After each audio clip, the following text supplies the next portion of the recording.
Pnawn da, Eluned Morgan, Gweinidog Iechyd a Gwasanaethau Cymdeithasol dros Llywodraeth Cymru. Diolch I chi am ymuno gyda fi unwaith eto. Thanks for joining us again.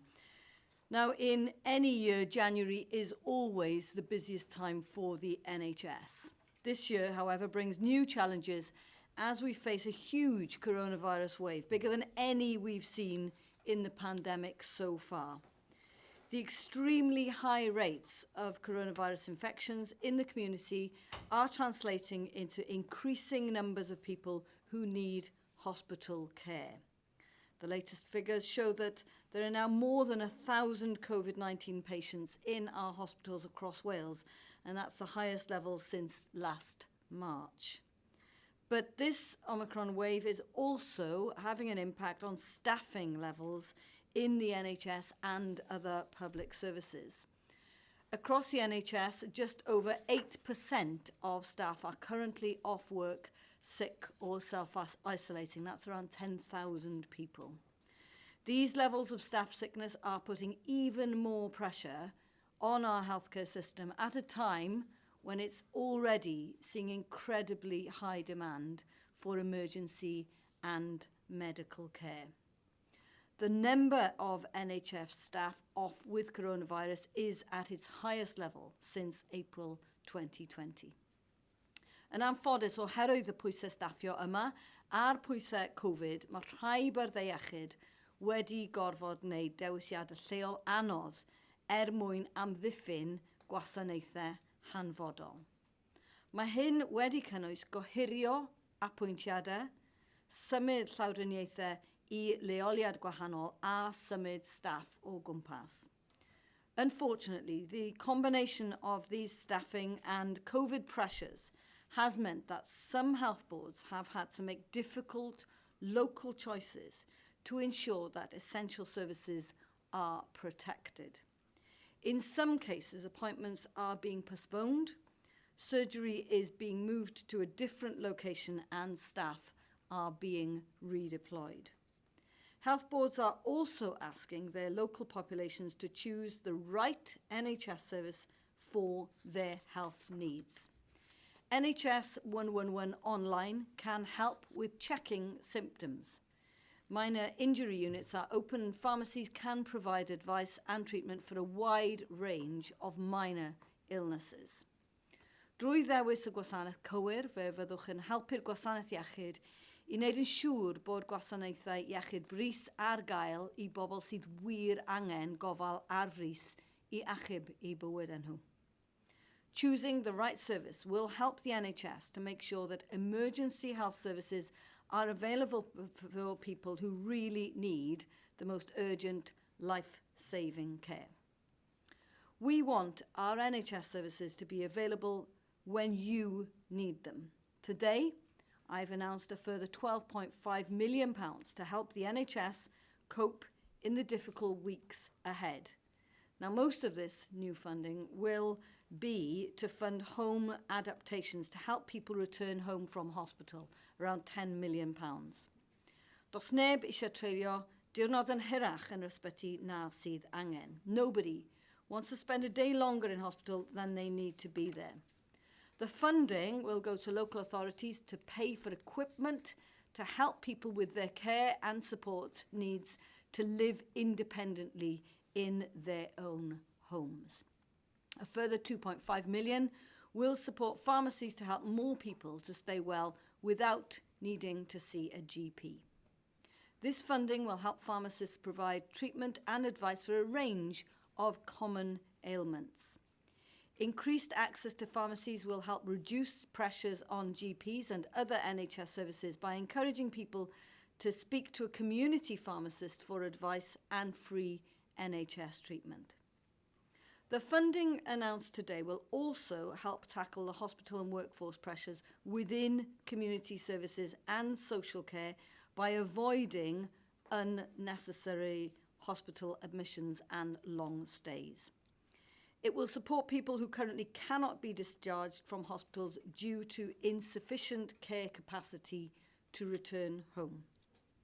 This week, we'll also see the additional 150 military personnel announced before Christmas join our frontline ambulance response.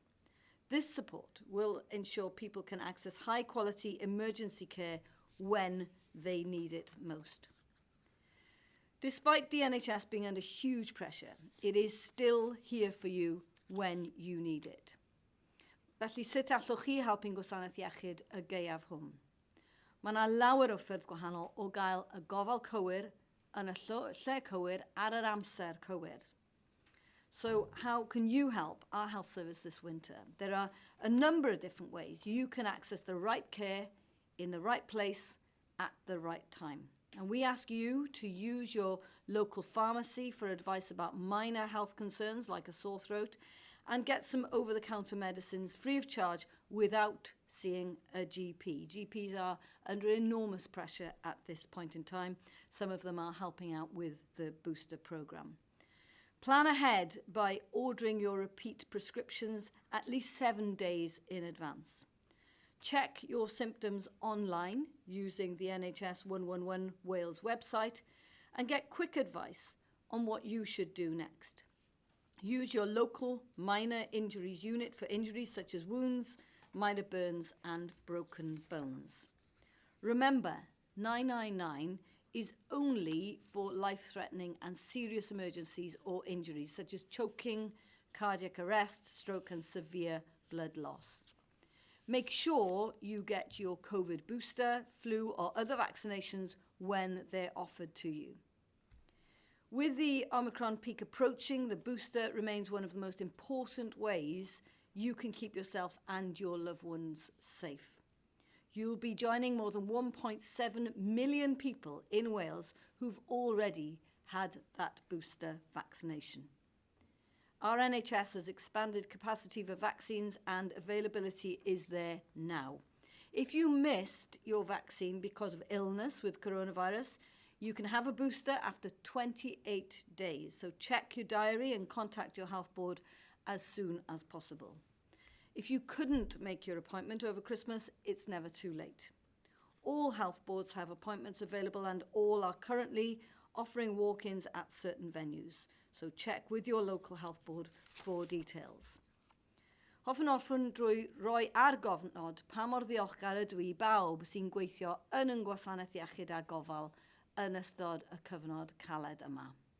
I ni'n gwybod pa mor galed ych chi wedi bod yn gweithio drwy gydol y 2 flynedd diwetha, ac i ni ddiolchgar dros ben I chi am bopeth ych chi wedi wneud. I want to finish by putting on record my thanks to everyone working in our health and care services at this difficult time. We know the enormous pressure you've been under over the past 2 years, and we are extremely grateful for everything you've done and everything that you will continue to do. Diolch yn fawr I chi, and now I'm going to take questions from journalists, and all the questions will be broadcast on our social media. So first question from Jenny Rees, BBC Wales. Thank you. Good afternoon. I wonder how concerned are you about the quality of care, but also the potential risk to staff if shortages in the social care setting in parts of Wales may mean that local authorities need to redeploy other council workers, as we've seen in the Gwent area? If I could have that answer in English and Welsh, please. Diolch yn fawr. We're very aware of the pressure that the care system is under and the difficulties in terms of recruitment, and that's why we've brought in a new policy, which means that from April we will be paying the real living wage to care workers in Wales. And we do hope that this will go some way to addressing the staff shortage and to attracting more people into what is a very rewarding job. There are around 1,000 people in our hospitals at the moment who are there and who are ready for discharge, but for the reasons that you outline are not able to be discharged because of the lack of support within communities. So clearly this is a difficult period, which is why some councils have redeployed people from some areas of their council work to help support. That will be a short-term response during this particularly difficult time that has been discussed and negotiated between them and the NHS. So we do hope that recruitment, and we're continuing to recruit, and if people are interested, please go to the We Care Wales website to really help us support those people to be looked after within their homes. I ni yn gobeithio y bydd y ffaith ein byddwn ni yn talu cyflog ychwanegol I bobl o mis Ebrill ymlaen yn denu mwy o bobl I weithio yn gwasanaeth gofal. Mae'r gwasanaeth dan pwysau aruthrol, mae'n gwasanaeth sy'n fregus dros ben, a dyna pam I ni mewn sefyllfa lle mae tua 1,000 o bobl yn ysbytai ar hyn o bryd sydd yn barod I adael, ond sydd ddim yn gallu gadael oherwydd bod yr help yna ddim I gael yn eu cymunedau. Dyna pam mae rhai o'n cynghorau ni wedi bod mewn sefyllfa lle maen nhw wedi gofyn I bobl ar y rhengflaen I symud mewn I helpu gyda'r gofal yna. Mae'n rhywbeth sydd ar gyfer y tymor byr, ond gobeithio fyddwn ni'n gweld system yn gwella wrth bod ni'n denu mwy o bobl I fewn I weithio yn y gwasanaeth gofal. And can I get your reaction to claims that as many as 100 staff were invited to a drinks party in the garden of number 10 during the first lockdown, again in Welsh as well, please?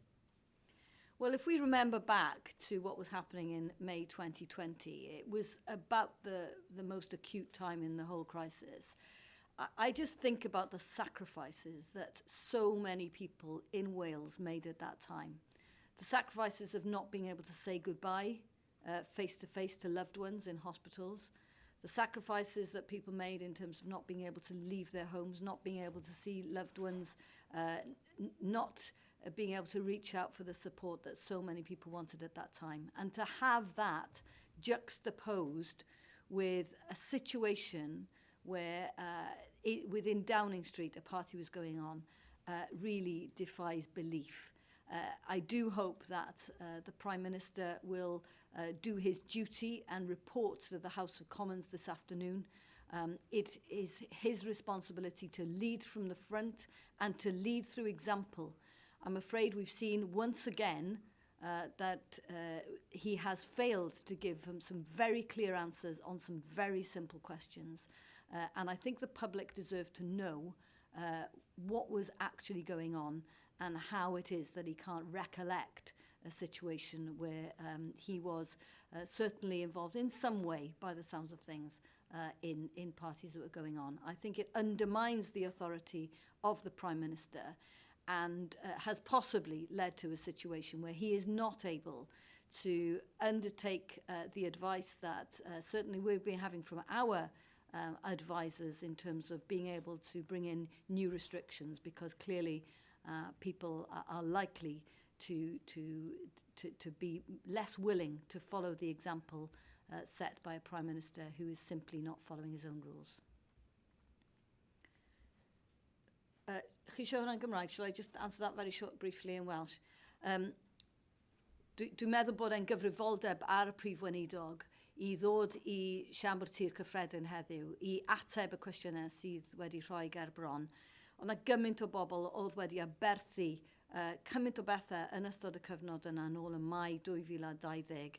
Pobl heb cael cyfle I ddweud hwyl fawr I bobl oedd yn marw ar y pryd o Covid a nhw wrthi yn cael parti. Dwi'n meddwl bod yn anffodus tu hwnt bod y sefyllfa yma wedi codi a mae'n gyfrifoldeb arno fe I ateb y cwestiynau yna.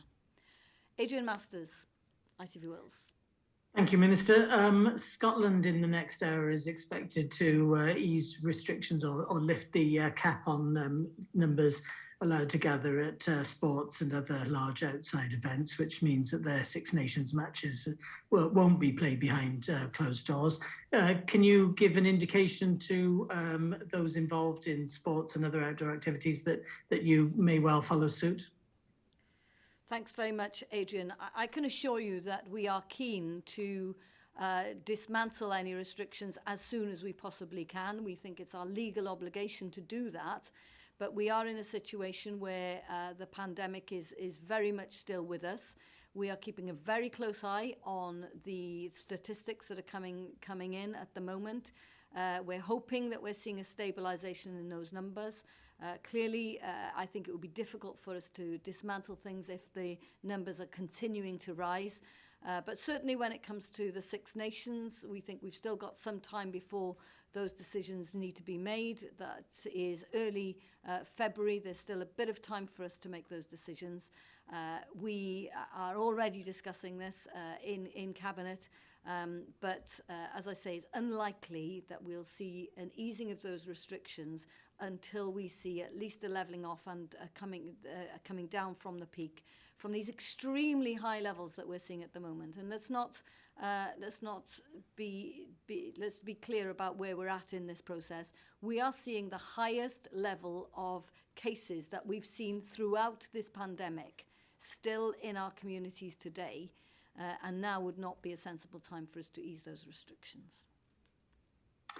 Thank you.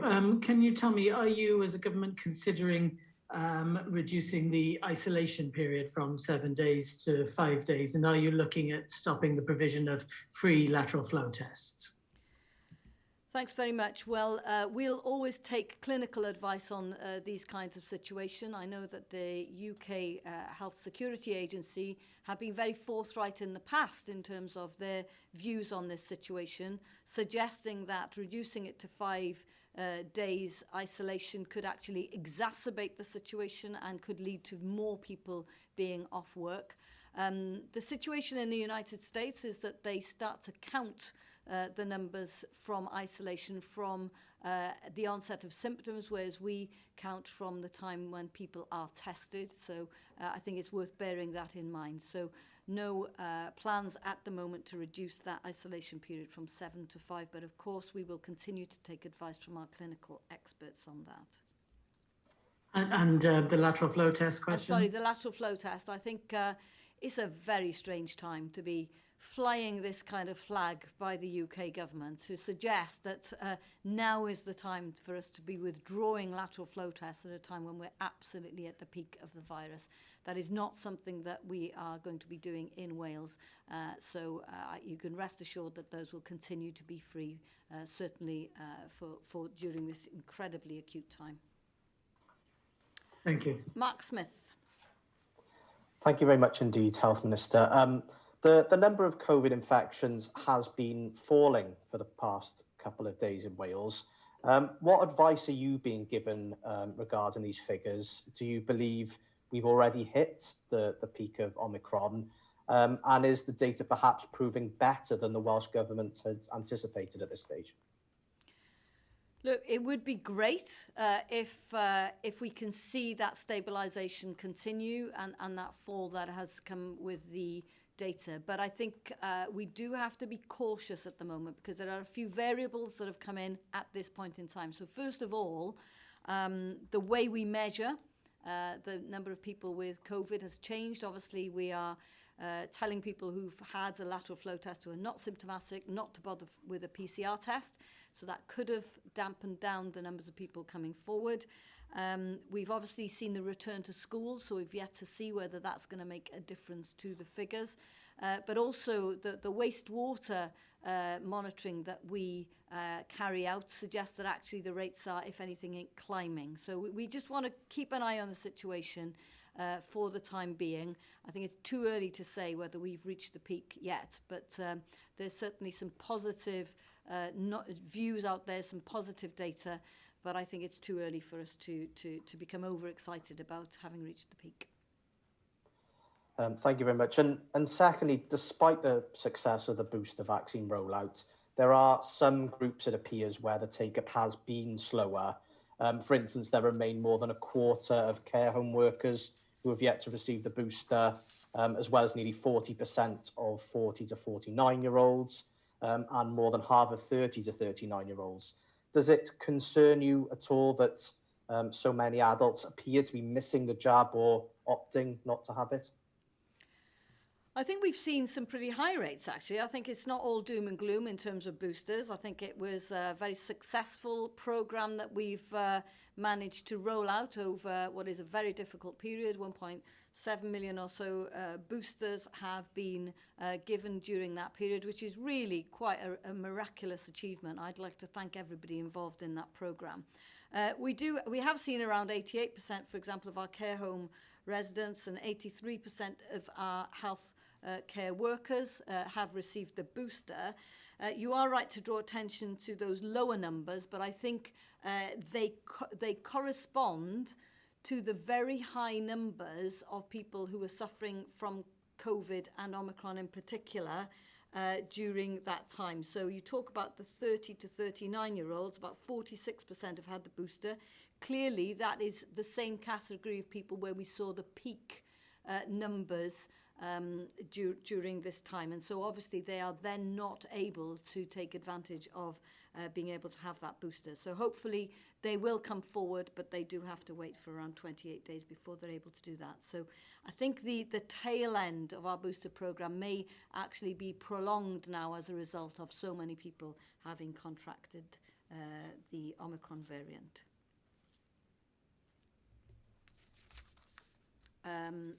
Dan Bevan.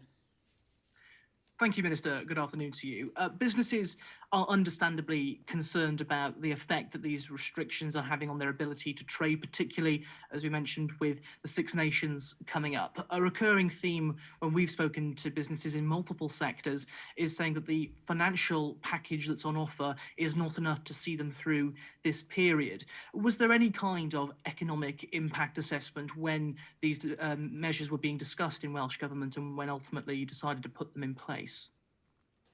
Well, we always make a broad assessment of how these are going to be impacted. Certainly the social, economic, mental health impacts are all things that we consider before bringing in any measures.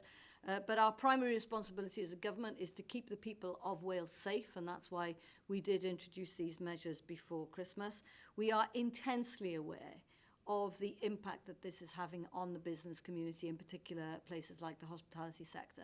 I think it is worth looking across to the border, however, the other side, where they don't have measures in place, but actually they are seeing far fewer people frequenting hospitality as well. And what they don't have is a support package to help them with that.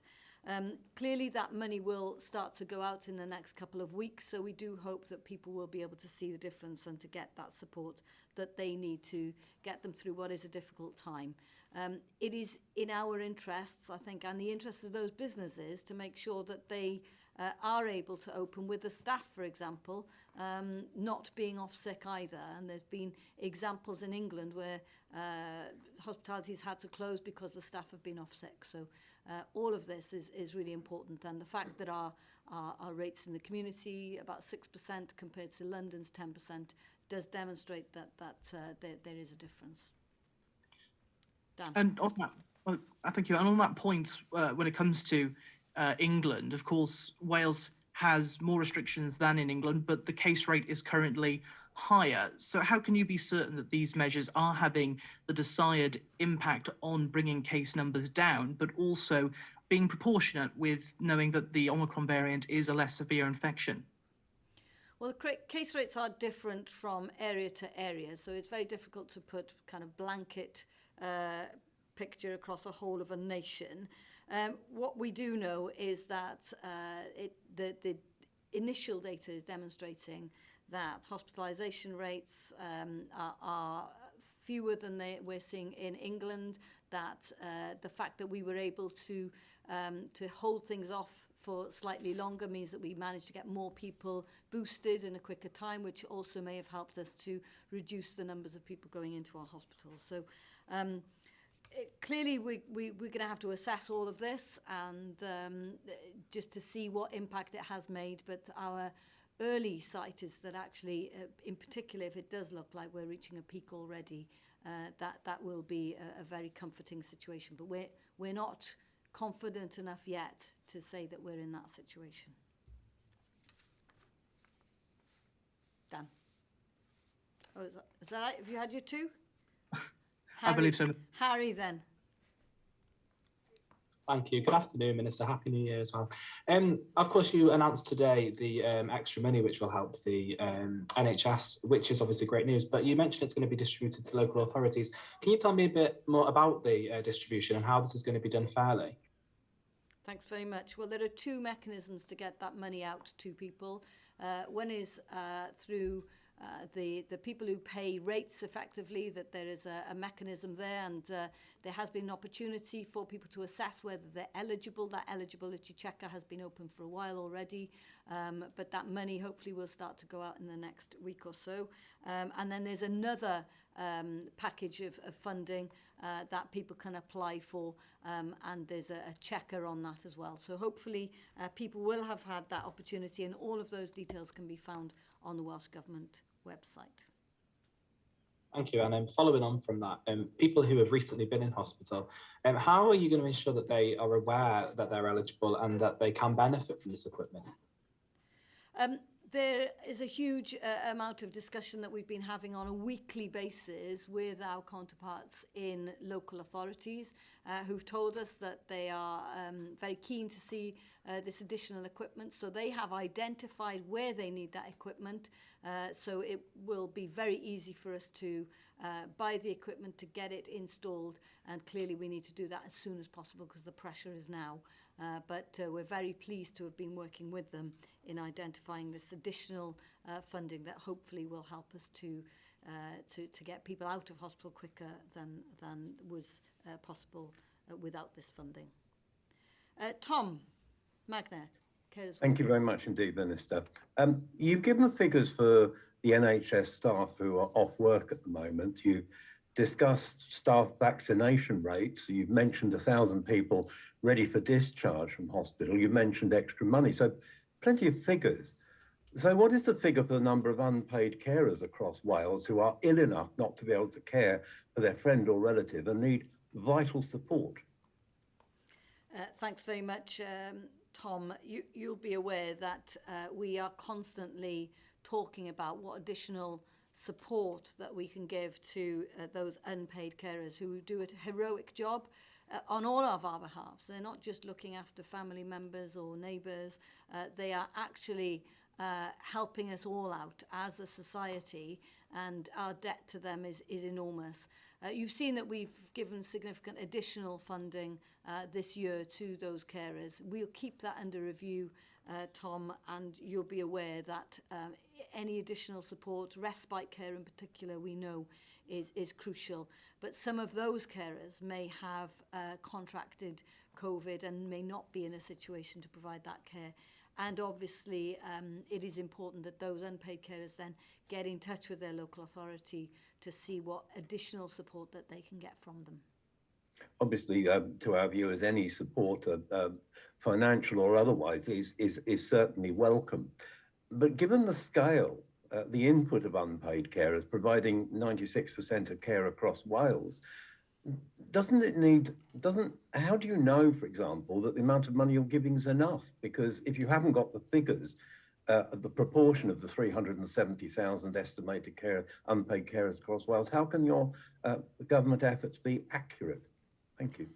Well, we can always improve on the data we have on unpaid carers. It is important that those unpaid carers work with voluntary organisations so that we can get a more accurate picture of how many people are actually doing this heroic work on all of our behalves within our communities. So I would encourage those unpaid carers to make sure that they get in touch with the charities, the organisations that are there to support them, and then we have constant and frequent discussions with those charities to make sure that we're putting the right support in place. Diolch yn fawr iawn i chi gyd. Thank you very much.